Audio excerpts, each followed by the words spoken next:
as I can remember, I've always loved the magic of nightfall.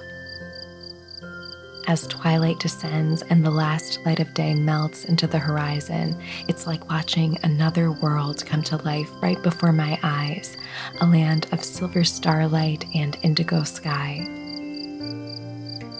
It's a place of wonder, a place of solitude and creativity, rest and reflection, imagination and dreams.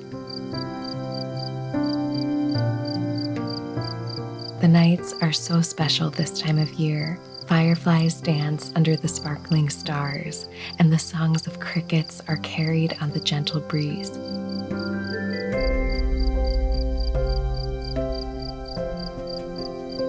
I've been feeling deeply inspired by all the beauty around me lately, and I wanted to share some activities, recipes, and crafts that have helped me bring more peace and magic to my nights, and I hope this video helps you to do the same.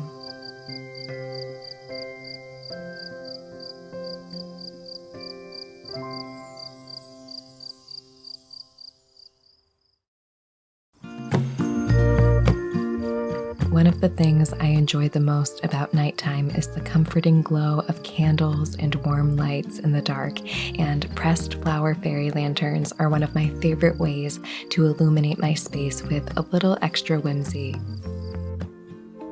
This craft is so fun and easy to make. All you need is a clean glass jar with smooth edges, Mod Podge, a paintbrush, and dried pressed flowers and ferns.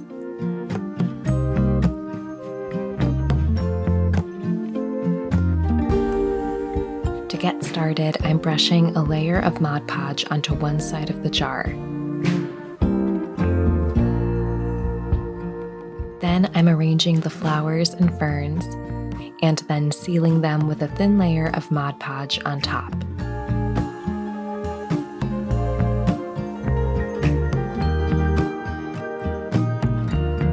I'm working my way around the jar, adding the flowers one side at a time.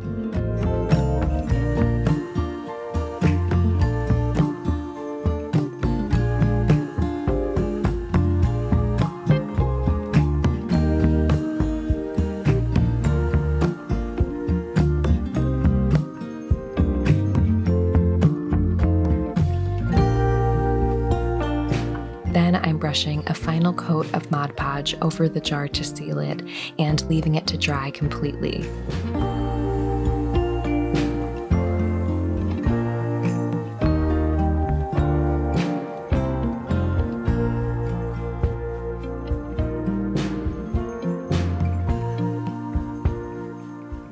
You can, of course, use the lantern the way it is now, but I like making handles for my lanterns so I can hang them or take them outside with me for evening walks. I'm tying 2 strings of jute twine onto opposite sides of the jar and then making a knot on top with the 4 ends. Just make sure that the handle is long enough so that your hand won't be too close to the candle when you carry it. Then I'm adding a small candle to the base of the lantern, and you can definitely use flameless electric candles here too. And now my lantern is complete and ready for evening adventures.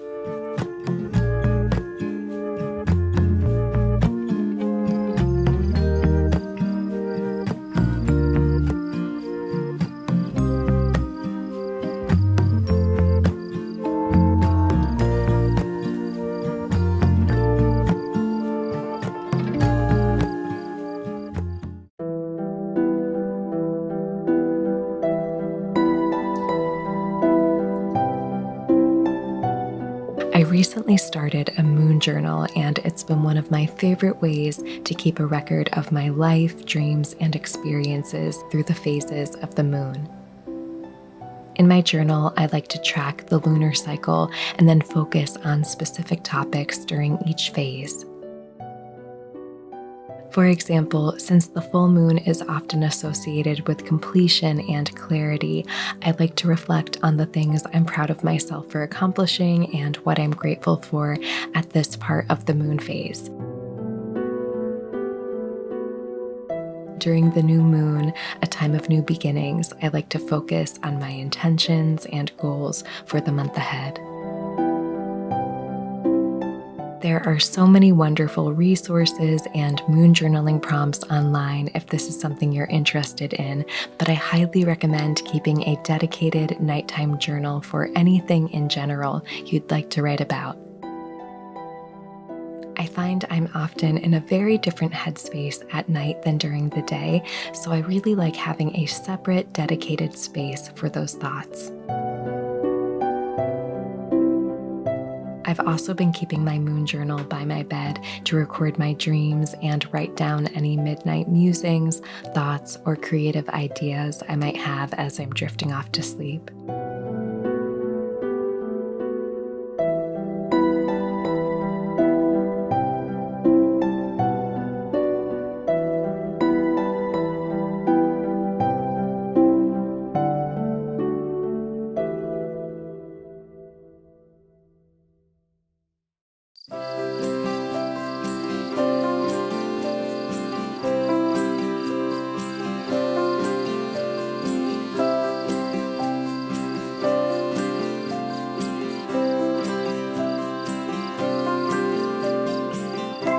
When I was a child, going stargazing was one of my favorite activities. On summer nights, I'd walk out into the backyard with my sister to search the sky for constellations, and when I couldn't sleep, I'd look out my bedroom window and watch for shooting stars. I remember it was so easy to just look at the night sky for what felt like hours, simply in awe of the stars. As an adult, it definitely takes a bit more effort to make time to simply observe nature, but whenever I do, I'm able to reconnect with that same sense of childlike wonder and joy.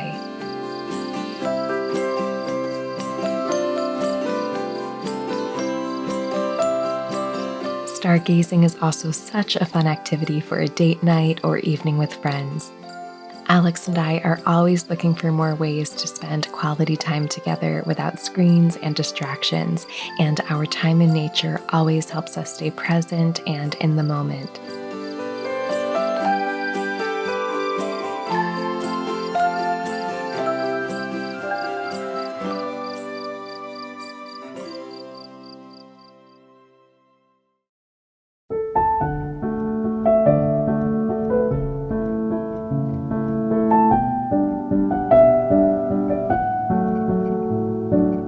As I've learned more about herbalism over the past year, I've been incorporating aromatherapy practices into my routines, and these moon magic herbal pillows have been one of my favorite ways to support relaxation and restful sleep.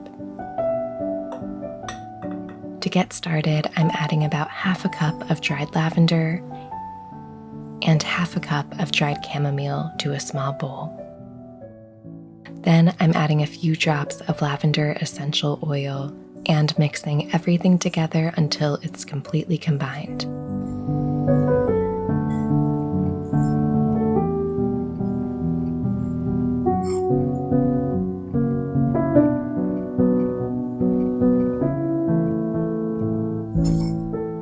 I'm scooping the mixture into a small cotton bag, tightening the drawstring, and then placing it under my pillow before bed.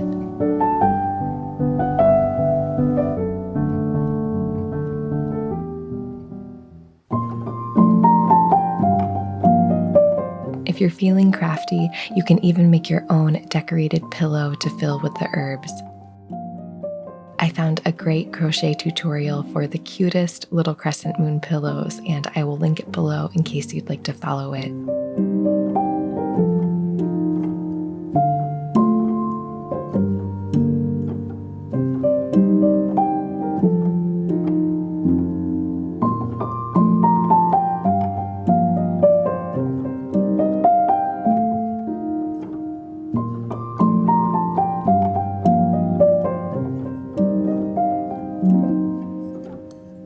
I'm filling the pillow with our herb mixture instead of cotton and sewing it shut, leaving a few inches of yarn at the end.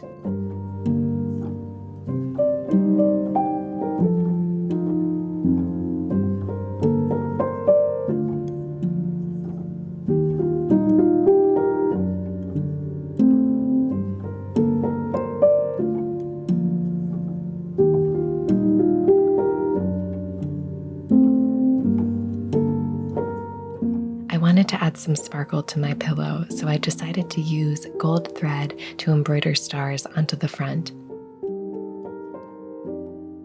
And it definitely would have been easier to do this before I filled the pillow rather than after. So if you're following along, just make sure to learn from my mistakes and do this step first.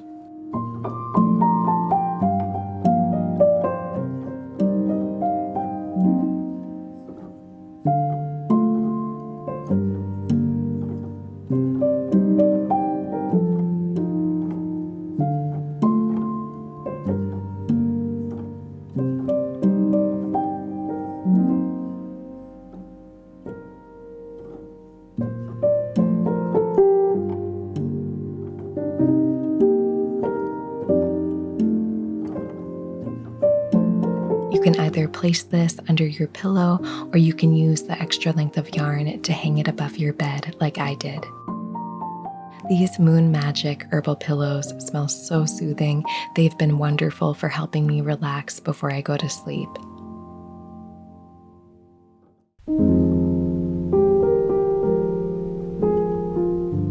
Lately, when I need a little extra herbal support to wind down before bed, I've been making myself a cup of this comforting lavender moon milk.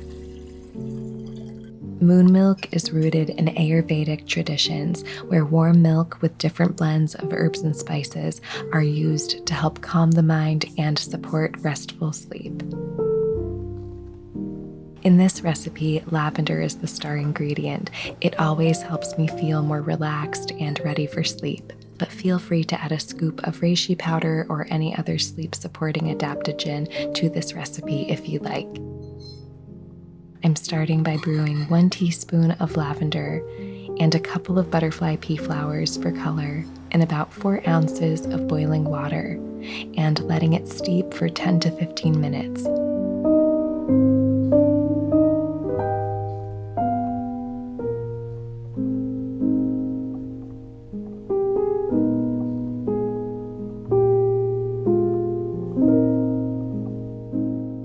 In a separate jar, I'm adding 1 teaspoon of maple syrup and a half teaspoon of vanilla to about 4 ounces of warm almond milk and whisking it with a milk frother.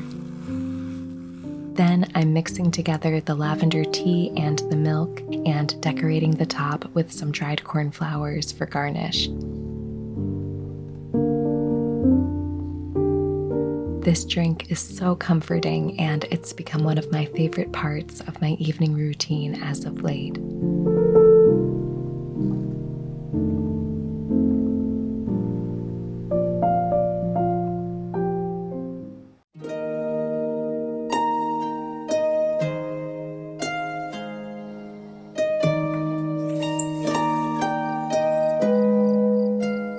Even though I love the nighttime, I tend to experience a lot of heightened anxiety before bed, so I've had to become extra intentional about creating a calm and safe environment for myself before I go to sleep. I like to decorate the windowsill with my crystals and some electric candles, and then diffuse a calming blend of lavender and eucalyptus essential oils to create a really soothing and peaceful ambience in my room. I'll also play a calming bedtime playlist like gentle harp or piano music. It helps me so much to create a relaxing environment for the different senses, focusing on comforting sights, scents, and sounds. Turning my space into my own little nighttime sanctuary keeps me feeling grounded and present in the moment.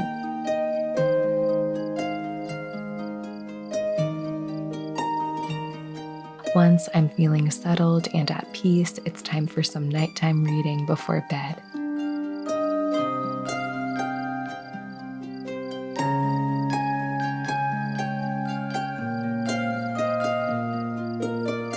I've mentioned this book before, but How to Be a Moonflower by Katie Daisy is such a gorgeous illustrated book, and every time I read it, I feel even more connected to the magic of the night.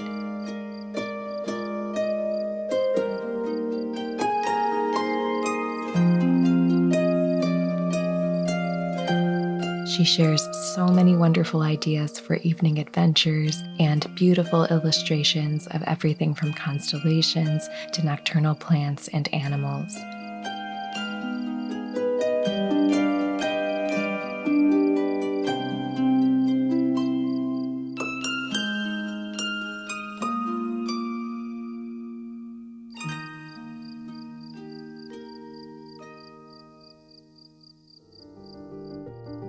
Thank you all so much for being here. This video was a lot of fun to make, and I hope that it inspires you to bring a little more magic to your evenings. I'm sending you all the biggest hug, and I will see you next time. Good night, friends.